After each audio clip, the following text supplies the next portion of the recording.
We'll guide you through how to download and install Sildurs shaders in Minecraft. If you find this guide useful, then please consider subscribing and liking the video. First of all, quit off Minecraft and go and open up a web browser, because what we need to do is go and download Sildurs shaders and also something called OptiFine. OptiFine is basically an optimization tool for Minecraft, which allows us to go and run shaders. So open up a web browser, but just before we get any further, if you're in need of a Minecraft server, come and check out Apex Hosting. A big thanks to them for sponsoring this video.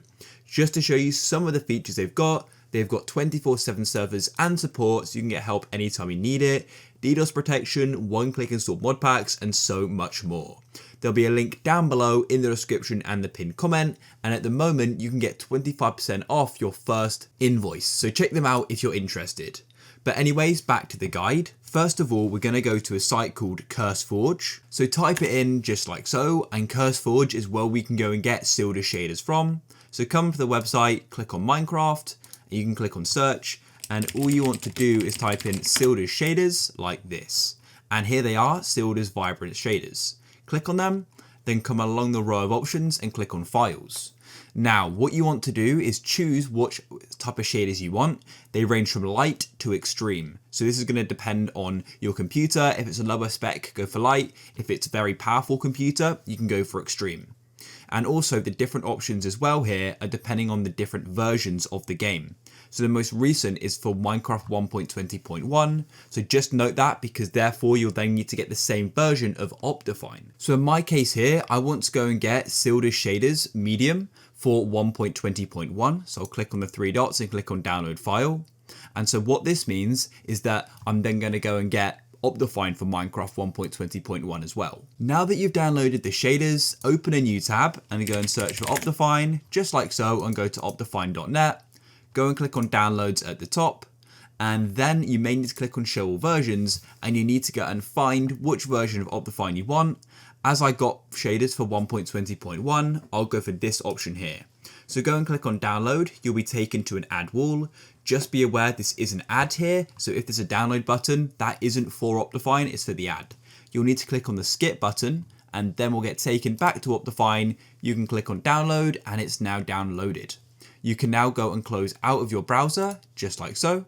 And what we need to do is go to our downloads in our file explorer. So here's what we just downloaded, OptiFine and shaders. So let's drag them onto our desktop like so. So now what we need to do is go and install OptiFine. To go and do that, you just go and double click on it, and you should then go and get the installer. If you don't, this is likely because you don't have Java installed on your system. So go and open up a web browser. I'll just go and use Chrome, and you need to go to java.com. Once you're on Java, click on download Java and click on download again.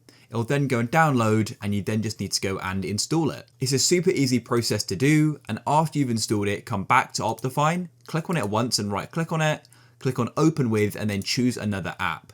And then what you need to do is select Java here. You can then go and click on always, and it should then go and launch. If it still doesn't work, then what you may need to do is do something called a jar fix, and this reassociates jar and Java files together.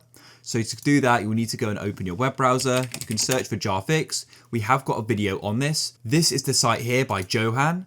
And then what you can do is follow the instructions. You need this program. You can go and run it, and it should go and fix the problem. And you should then be able to go and install OptiFine. So once you've opened it, click and install. It'll take a few seconds, and you'll then go and get this pop-up saying OptiFine is successfully installed. Click OK. And now what we need to do is go and run Minecraft. So come to the bottom and type in Minecraft like so. And on the launcher, it's super important that we go and run Minecraft with OptiFine. Otherwise this won't work. So wait for it to go and load, and come over to the left of the play button and make sure OptiFine is selected, and click on play, and it's now launching. Once Minecraft opens, go and click on options and then video settings. Now with OptiFine, you get a ton more options, and you'll also see OptiFine in the bottom left. But yeah, OptiFine gives you a lot more customizability. You're going to notice you've got options which you didn't have before, so it is quite cool, OptiFine. But we want shaders, so go and click on it. But we want shaders, so let's go and click on it, and you can then see a list, but you need to click on shaders folder. And then we need to go and drag the Sildurs shaders in here, just like that, and they're now in there. And as you can see, they're now showing up in this list here. Then what you can do is go and click on them, Minecraft will go and reload, and we can now go and get into a game, and I'll show you what they look like. And here we are, we've just loaded in, and as you can see, it looks absolutely insane. You can see all the clouds and everything sort of moving, and yeah, it just looks super cool. And if you want to go and turn them off or on while you're in the game, then all you need to do is go and pause the game by pressing escape, click on options, and then video settings, go to shaders, and you can then just go and click off. The game will go and reload, we'll go and unpause it, and as you can see, we're now back to normal.